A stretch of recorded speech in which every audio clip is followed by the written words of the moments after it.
Welcome once again to Radio City Indie Exchange, and I am very happy to host the immensely talented Tejas Menon, whom we all know better as Tejas, a singer-songwriter from Mumbai, who is all set to release his brand new album Outlast, his sophomore album, which has been in the making for, I guess, almost 4 years now. Yeah, Tejas, am I right? maybe a little less than that. Thank you so much, Vijayalakshmi. Thank you for having me. Happy to talk about it and talk to you. So it's been quite a long wait, right, since you last released your debut album, Make It Happen in Mhm. 2017. So of course the pandemic has played spoil sport, and that's why it took longer than it should have. But but even then, I think it was fairly a 2 year gap between both the albums. If we have to just discount the pandemic. Yeah. Well, there are multiple reasons for that. You know, when I was growing up, I used to wonder why, like, some of my favorite artists would take like at least 2 or 3 years before albums, between albums, and I'd be like, "What's wrong with them? What's up with that?" And now I totally understand what the issue is. Well, there are multiple reasons. Yes, I did release an album in 2017. That itself took it took 3 years to make. This Yeah. one took about, I'd say, a little less than 3 years, maybe. For multiple reasons. Of course, the pandemic is one, but in some ways that made us even more productive since we were all at home and trying to kind of just cobble this thing together. And we were also fortunate that we had recorded a majority of it even before the lockdown. So a lot of it was mixing, digital production, things like that, stuff that could have been done from home. So it wasn't all that bad. Having said that, it does take time, especially in the independent space, because you're kind of working on everybody else's time. If you had to like pay literally everyone the right amount for every single ounce of work that they put in at every juncture, then Hmm. your cost kind of goes up way much, right? It's like the triangle that they talk about: good, cheap, fast, and you can only pick Right. two. So of course, a lot of my friends are on this, and I can't afford to pay everyone all the time for every single thing that they have to kind of put in, and because of that, I have to work on their schedule. I'm like, yeah, okay, all right. Tell me when you can do it, when you can, provide whatever you can for this album, and I'll wait on that, and I'll wait. And I don't. Time is the one thing that I do have to spare a little bit, not a lot of it, but Yeah. so of course I drew inspiration from them, and I got a lot of like help from my friends, and yeah, so that's kind of what takes the longest period of time. Just waiting on people, on myself, when our schedules free up, respectively, things like that. Yeah. But I'm sure it must have been very challenging coordinating with your team, so much during the pandemic because I believe a lot of the work on Outlast, especially the mixing, mastering, it all had to be coordinated through Zoom. And Yeah. I'm sure from what I make out from your Instagram, actually, that you're very averse to a lot of these fancy technology now that so many musicians have to adapt. Like, Uh, so how challenging was it for you personally? it I think the most challenging thing for this album was not really the difficulty in distance, or I'm fine with all of that. I think it's just as I get older, and this process becomes more and more, as I get more and more educated in the art of and the craft of making music, it's like Hmm. the harder it becomes, because the more detail Yeah. oriented you get, the more fussy and nitpicky you get. And I'm not very nitpicky about some things, but there are some things that absolutely cannot abide in the process. And I'm not here, like, I know there's like a trend to kind of release singles, and I do that. I've Yes. started doing that as Yeah. well. But like, Yeah. why I'm very album focused is because I'm a little old school. I'm a classicist when it comes to like how I want my work to be listened to. I know it sounds really pretentious, but I think my work is better in context of other songs than just like individually. And if I have to put out something, even if it takes 3 years, I'd rather do that than put out something mediocre, more frequently. And if that has to be the case, then I have to really kind of be really, really meticulous about the process. And I think that's what's the most challenging thing, because you realize that the deeper you dig, it's a maze, man. Like it's a giant puzzle to be solved. Like, pop music Right.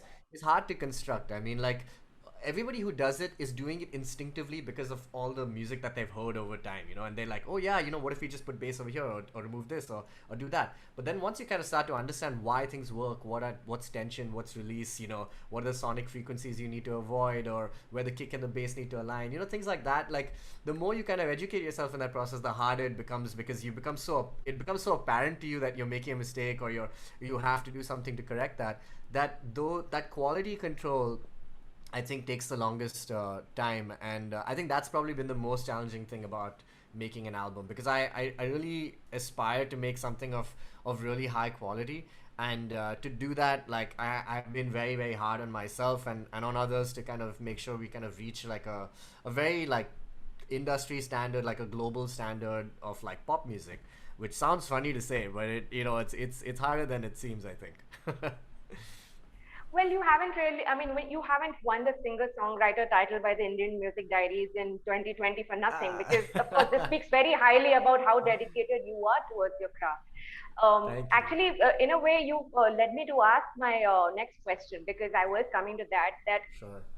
I mean, I have noticed this trend with independent musicians in general, that a lot of them are just so quick to gauge popularity, and they're so quick to chase other perks of making music, that in the bargain they've totally forgotten the process of putting out content that is relevant and that should be considered art. Like, so many of them are chasing metrics right now than actually wanting to what putting out their talents out there. You're Where do you right. weigh in on that? You're absolutely right, Vijayalakshmi. I think, yeah, I have nothing else to say to that apart from exactly what you said. You're right. I think, but, and I don't blame people. It's tough. There's so many musicians out there. I think it's not as, Hmm. by the very virtue of, making it so democratic, and the fact that everyone can make music now, and everyone does it so frequently and so often and can do it easily Hmm. at home, that they're Right. naturally going to get better and better at the process, and because of that, they can become quicker at releasing stuff. Yeah. Now, whether that's good or bad is in the eyes of, or at least in the ears of the listeners. And to that, I can't really say much. I have my own opinions on music, and what I like and dislike. But I agree. I think, I've definitely always been a long format person, or at least I try and do stuff which takes longer periods of time, and is harder to make. Um, because I just think that there's virtue in that. Like, I want to be able to say something that is absolutely authentic to my own experience, and my my journey. At the same time, I want it to be of noteworthiness. Like, I want it to be, it should stand out because of the intricacy of thought that I've decided to put into it, as opposed to, like, hey, here's a fun observation that I noticed in life, and I've quickly Yeah. churned a song out of it, and I've put it out. And there's virtue in that also, because it's now you're engaging with people on, like, simpler things, maybe easier things. But I think the tougher things take a longer time. That's just the way it is. And everything that I've tried to say, at least on this next record, has taken everything out of me. So yeah, I hope more people can do, like, ask the harder questions, maybe to themselves, and then generally to the industry. Right. Um, Tejas, actually, if I look at, if I have to ask you about your process, I believe you had written the Bombay Doors after you came across a Billy Joel composition, and you were convinced that you could talk as passionately about your city, as you did in Bombay Doors. So when you are writing a song and when you're composing a song, what are the influences, and what are the references that you fall back upon? Thank you for asking that. That is the first time someone has. I yes, just Billy Joel and a number of artists in the West have kind of found inspiration in the places. Of course, I mean, this is like the most natural kind of instinct of any songwriter worth his or her salt. And the good thing about that is being able to kind of dive into something very specific but still relatable. For me, it's always been about the things that are, maybe I'm a narcissist and I only think about myself, but I think what I'm going through is is more or less universal to people who live in Bombay, or at least live in any city trying to kind of make their mark. And I think that's the struggle of any kind of, so to speak, immigrant or person who has not like lived in the place that they're, prior to when they've arrived. Yeah, I think the things that I find most interesting come from, of course, people and places, but I mean, like, there are like very core uh, emotional movements, I'd like to call them, that resonate with me strongly, like whether it's nostalgia and how that may be an overrated concept, futurism, just personal identity, regret, things like that, which are like hard to articulate into a in a quick anecdotal kind of song. But I try my best to be able to try and formulate something, whether it's the music is doing the heavy lifting or the words are, to try and kind of create a, a notion of it, and then when people hear it, they hear the lyrics, and they can read it if they want, and they can pick up on these abstractions, and then feel like, yes, I kind of understand like the idea or the concept of what I'm trying to say. So yeah, I try and just pull that out of my own life, my family, my friends, and things like that. We're all kind of suffering and gaining joy from very similar things, and I think those Yeah. are definitely worth talking about. Tejas, you've been a part of the lineup at so many, music festivals across the country, whether it was the Mahindra Blues Festival or the NH7 Weekend. You performed everywhere.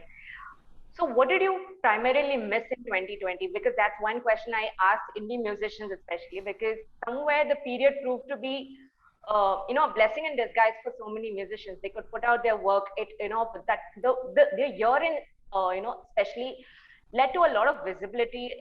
It enhanced visibility for a lot of artists.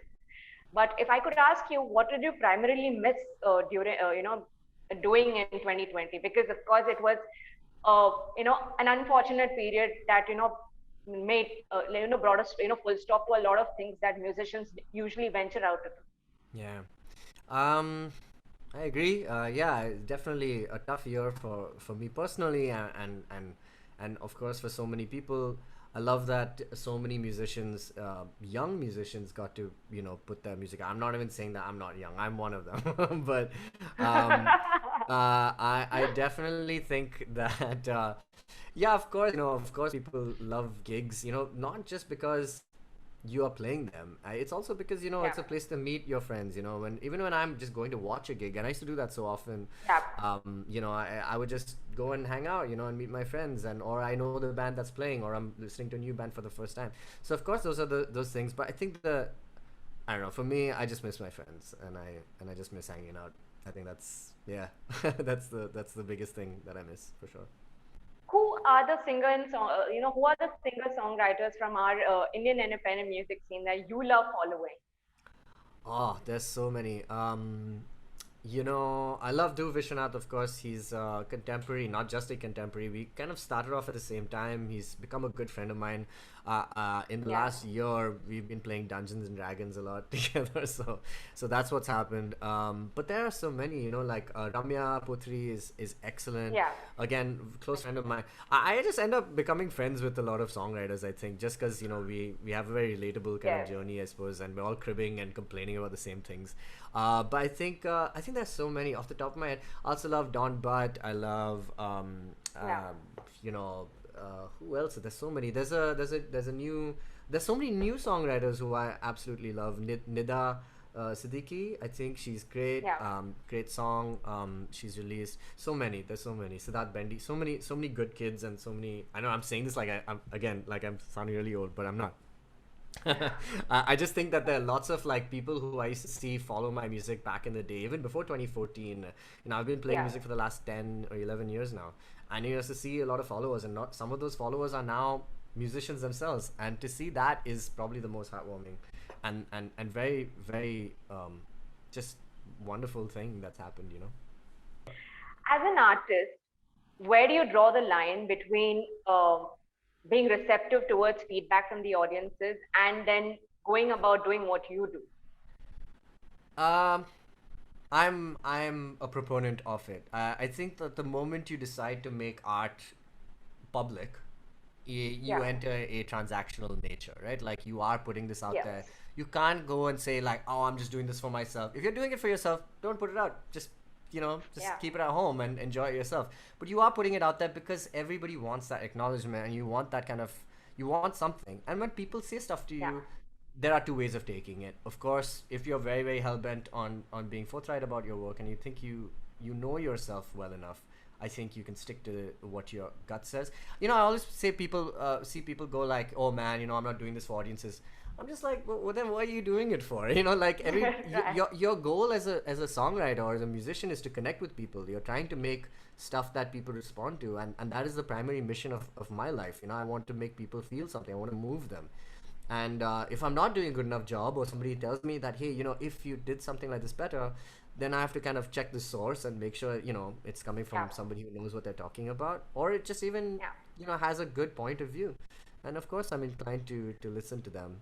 And and the other thing is just that uh, I, again, I see this whole thing about, oh, I don't care about what people think. I actually do care about what people think, but I care about what my friends think and the people who actually care about me. Yeah. If they had something really honest to say, I would have to listen to them. But if somebody who I really don't know has just come out of nowhere, doesn't understand the context of who I am, and says it out of context, then I'll probably not listen as much. For fans who would like to check out your album, it's a seven-track album. So would you like to quickly tell us the thought behind each track? Sure. I've not yet released the track list yet, Yeah. so I don't know if I can go exactly track by track, but I will say this. Two songs are already out there. Yeah. One is called Lead, Lead the other and is the Bombay Doors. Yeah. and the Bombay Doors, of course.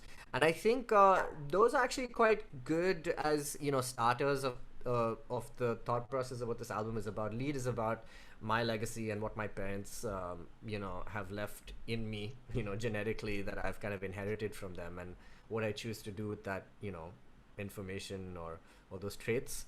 And really it's about it in the vein of Outlast, the title of the album, which really is about not looking back on nostalgia. Not everybody's privileged enough to have nostalgia. Some of us, a lot of people have good moments that they can draw on, and I felt like in this pandemic, a lot of people were doing that. They had to kind of look at the past and go like, "Wow, these times were so good," and I completely understand that. I empathize, but a lot of people like me, my childhood was troubled, and it was hard, and of course I had wonderful memories from then, but I think the more interesting thing that I would like to do in my life is look forward and and have the same kind of feeling that I have for nostalgia, but for something that doesn't exist yet. So I think it's like hope with action, a mixture of those two things, and I think that's really what this album is about. There are some other songs on it which are about aging. I've I'm in my 30s now. I started writing this album when I entered my 30s, and I had to kind of take stock of the fact that I've always been like a kid. And if you can see all these toys on my shelf, like I always felt like a boy, a young guy, and really it's the reconciliation of what happens to that boy when he starts to grow up. Yeah. And finally, the last thing about this album is about endurance, and it's about survival, and it's about not falling pressure to pressure because of trends, uh, you know Yeah.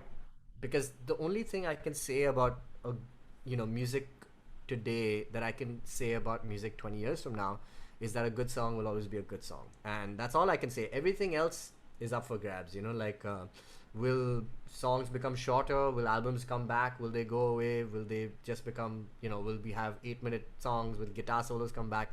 I have no idea. But all I can say is that if you write a good song with good intent and it's authentic, it'll stand the test of time. Right. Can't wait, Tejas. Outlast releases on June 3rd, and I'm sure the world can't wait for your album. Thank Thank you you so so much. much. Thanks for having me. I appreciate it. Radio City.